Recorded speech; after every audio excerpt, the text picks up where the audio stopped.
So there are over 7 million job listings on the market right now, but you can't get an interview. What is going on?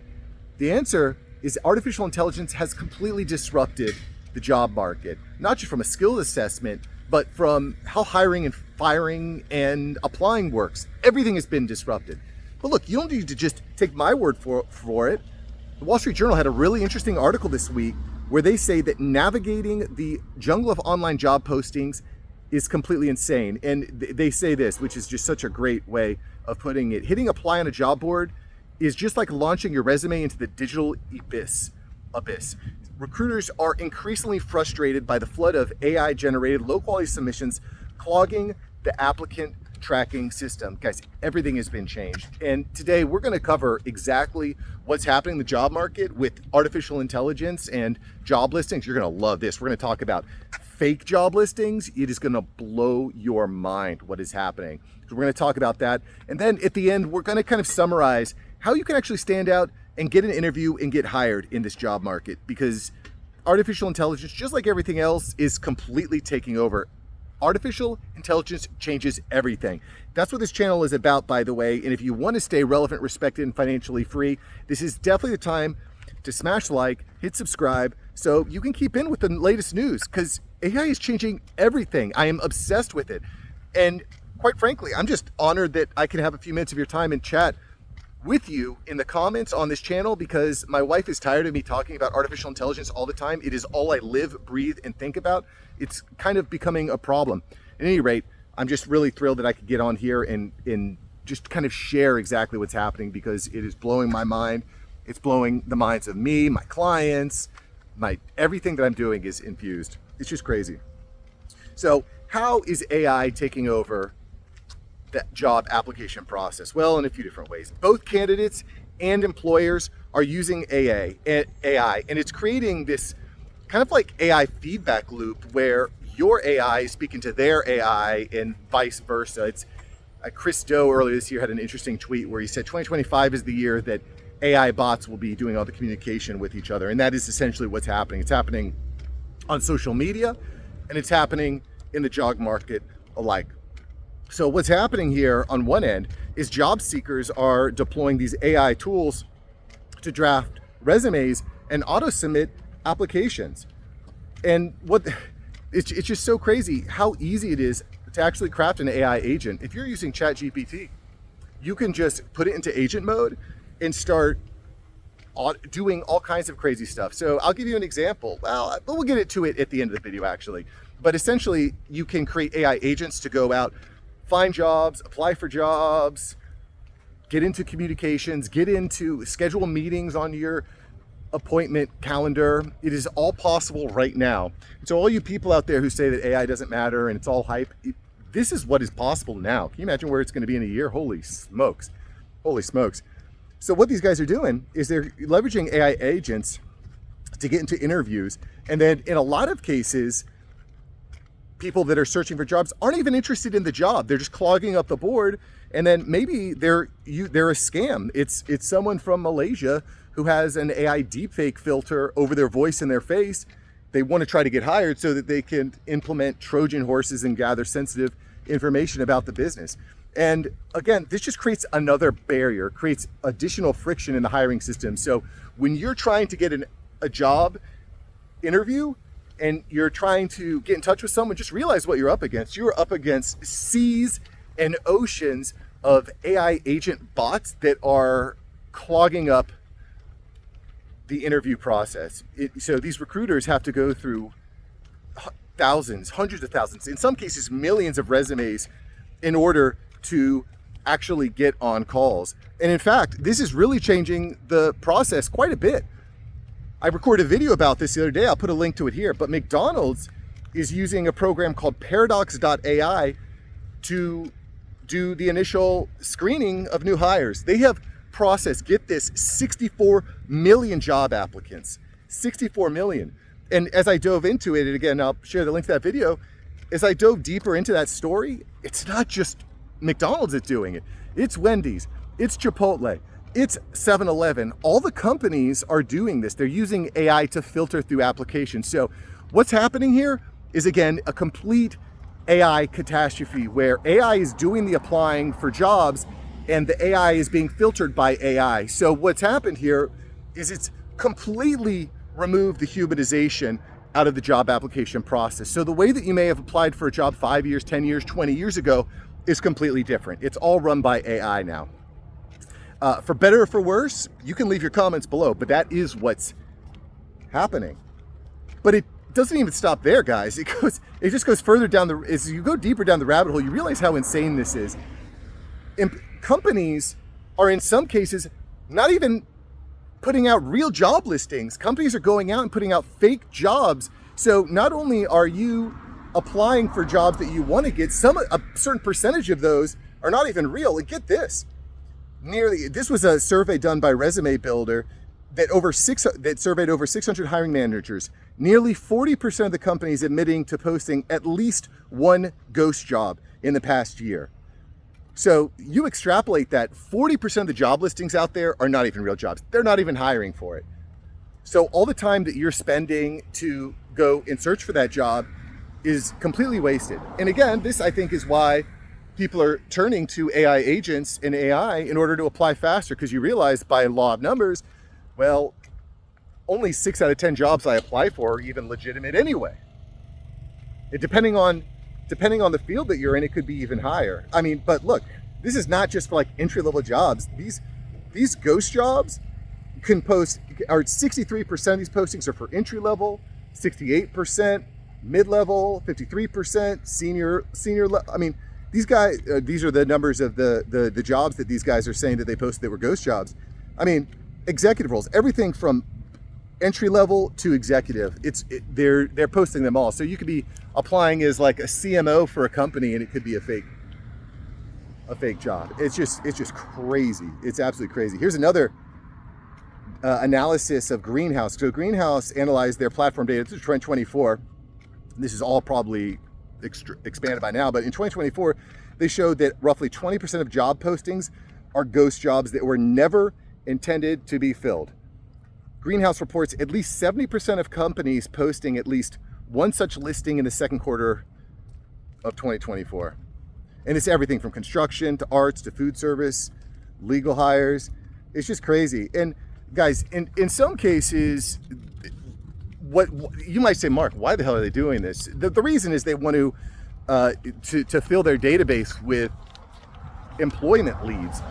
And I've done stuff like this in the past. I'll put a listing up for a particular job, and I'll have people fill out a form to apply, and that puts them in my database. So I know, oh, when I need a video editor, when I need a media buyer, when I need email copywriter, when I need this, I can always just go back to the well, and I have a list of people that are good qualified. And by the way, I was using AI 2 years ago to do this. Anytime I would get an applicant for a position at my agency, I would send them straight to chatgpt to review their answers, and chatgpt would rank them on a scale between 1 to 10.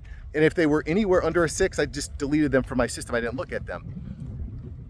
So at any rate, I was using AI, and that was not even very sophisticated. I was just using Zapier to connect Google Forms to chatgpt, and it was pretty successful, I think, in finding better contractors.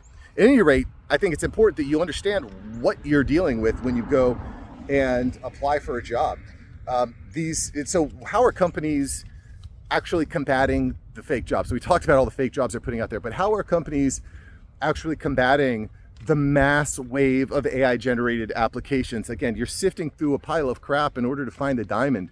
And again, as I mentioned, this is not necessarily just you trying to find a job, but it's the employers trying to find good applicants. That is the balance in play here. And this is where AI has just completely transformed the game. And the better you understand this, the better you're going to be equipped. So what are companies doing? Well, they're putting more emphasis on referrals.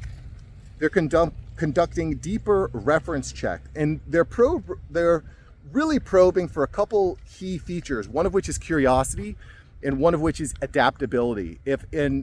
I've been preaching this a lot here on the channel. I cannot predict exactly what the future will look like, but I can predict that it's going to be very, very different.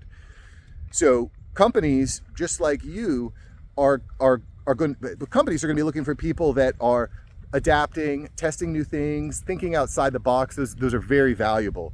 They are not interested in the person that's, well, this is the way I did it 20 years ago, and this is the way it's going to be done in the future. You become very replaceable that way, because the skills that you've had in the past are not going to be relevant in the future. At least some of them will. They're also starting to reintroduce in-person interviews. So if you are living in Costa Rica and trying to find a job in New York, that might not be a thing anymore. People are getting back to work. The COVID era of work is starting to diminish, which, you know, for better or for worse, that is happening. I kind of miss working in the office sometimes, but as a boutique marketing agency owner, I love working from home. I would not trade that. It creates a lot of flexibility. But regardless, and again, by the way, I think that that's one of the best things you can be doing right now, is trying to become self-sufficient, finding your own way, not working as an employee, but working as an employer, owning your destiny. It's not for everyone, but I do think that we could be moving, and you could feel free to argue with me in the comments, but I do think that we're moving away from a career and job type of model and more into a project-based economy. Meaning, okay, well, I'm going to pick up a project, I'm going to solve that project in 6 months, in 2 years, and then I'm going to leverage my experience with that project to land my next project, and so on and so forth. So you're thinking, again, more so like a freelancer or a solopreneur, maybe even an entrepreneur. I have a small team that I work with on projects. And I think moving more into that project-based approach, rather than I'm going to work at a company for 20 years and then or 30 years, and I'm going to get retire. I just don't see that as the way that things are rolling.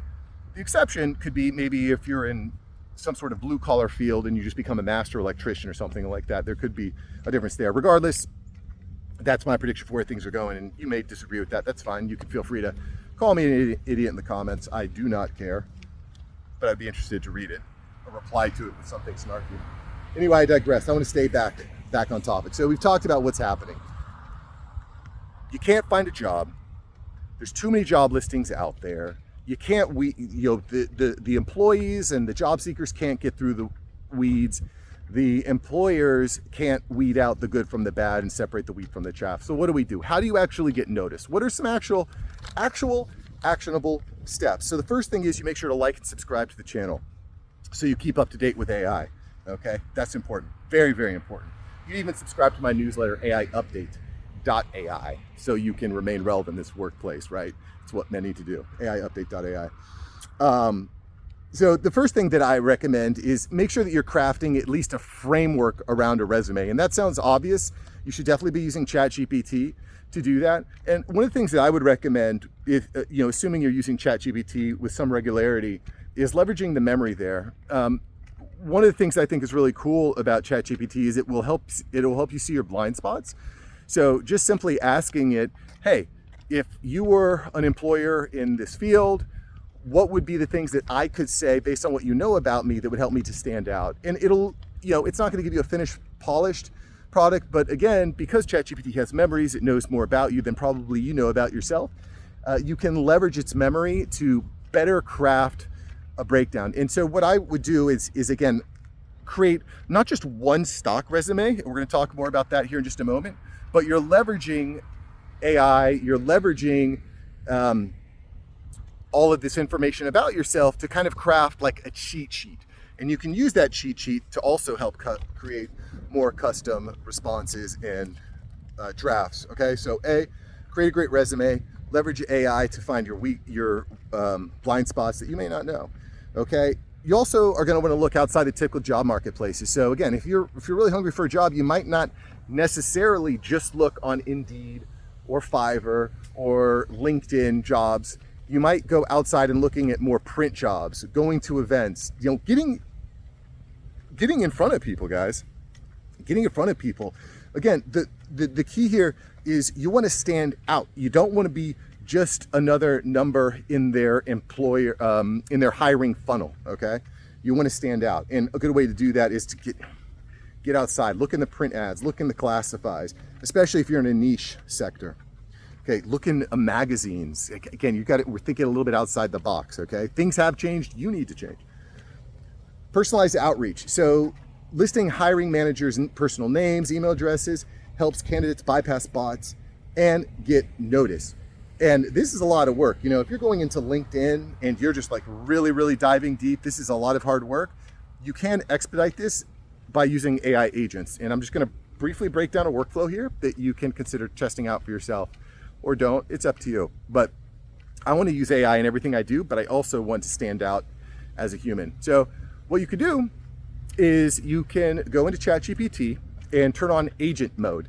And when you're in agent mode, you simply tell it the type of job you're looking for, and you ask it to go out around the web and find companies that are hiring for that role. It will automatically do that. Once you've gotten them, what you're going to do is you're going to ask it to get their contact, the contact information for the hiring managers and other relevant people. Maybe you're asking for LinkedIn connection information. And then all of a sudden you've scraped a list. You might have 20, 50, 100 different potential contacts. Then you're going to reach out directly either on LinkedIn or via email. You keep it short and sweet. You keep it customized to that person. You can even use AI to an extent in this process. That's up to you. But I just wanted to at least get your juices flowing on how do I get this going. And again, the goal here is to not sound too mechanical in your personalized outreach, okay? This is a personal opinion, and I mentioned this earlier, adaptability is your big asset. Don't talk necessarily about what you've done, but where you're going. Of course, hiring managers are going to know that you're qualified and you've done things in the past. But what I'm trying to say here is highlight ways that you think differently. Highlight how there was a post the other day in the comments. And by the way, if you leave a great comment, I will pin you. I'll remove my newsletter link and I'll pin you, because this is a place not just for watching to me talk about my ideas, but to share your own. And if you have a good idea, I will pin it. But anyway, the other day, someone had shared just like a really unique way of tackling a problem that was outside the box. I'm trying to recall the exact idea. If I recall correctly, he was talking about an idea for a business where instead of you bringing your car to the tire shop to replace your tires, a truck would come to replace the tires at your shop. And it's a small distinction, and there may be limiting factors or reasons why it's not done that way, but I think that that's an important way of thinking about your industry. What's a way we could do things differently that be more cost effective, that could stand out? I was watching the movie Founder about the McDonald's founder the other day, which was excellent. And while every other restaurant at the time was doing drive up and then roller skating girls coming out and dropping off your food, he figured out McDonald's, and the fast food industry was born. How can you innovate and do things differently? Because please believe every single industry can be adapted and changed now with these new tools and technology that's out. So again, think about adaptability. It's really, really big. It's probably the biggest asset that you can have right now. Adaptability, forward thinking, innovation. Expectations. You should expect cumbersome applications because, again, as we talked about, companies are putting up lots of different friction points. They're trying to weed out who's actually serious. So just be prepared. Know that you might have multiple interviews. There might be multiple applications. There might be surveys. There might be even certificates. Could be questionnaires. All this stuff is on the table, and they are going to be using AI to track the results. I would, again, really focus on what makes you unique, what makes you different, how you're thinking about the world and that business differently. And then the other big thing that you want to look at here is leveraging your network. Leverage your network, because the stats show that if you were referred by someone that works in that company, you have a 4 times higher chance of getting hired. 4x. So leverage your friend group. Don't be too ashamed. I mean, right now I'm doing pretty good, but if I ran into a situation where I didn't have work, that's exactly what I would do. I'd go to my Facebook page. I'd go here on YouTube. I'd go on LinkedIn. I'd say, hey guys, I'm looking for a job. This is what I'm doing. This is what I'm interested in. Do you know anyone? Get the referral. The referral is a big deal. Don't be too scared, because the reality, guys, is the world is changing so fast. A lot of us are going to be on the job block, and as men, we need to provide for our families, guys. If you don't have a job, if you don't have the work that fills your cup, it's going to be a pretty sad existence. And that to me is one of the biggest fears. That's why I do this channel. So the world is changing really fast. I recorded a video yesterday. I'm going to share it here about the 5 jobs that are closest to the chopping block. There are 5 jobs that probably won't even exist in 5 years. And I think the 5th job is going to completely shock you. I saved it for last to keep you on the hook. So you have to watch to the end. You can always skip ahead if you like. But regardless, those 5 jobs that aren't even going to exist in 5 years. A crazy prediction. I agree with it 100%. That's why I posted the video. You can check it out here. And thanks for watching, boys. Go out, crush it. I'll see you later. Peace.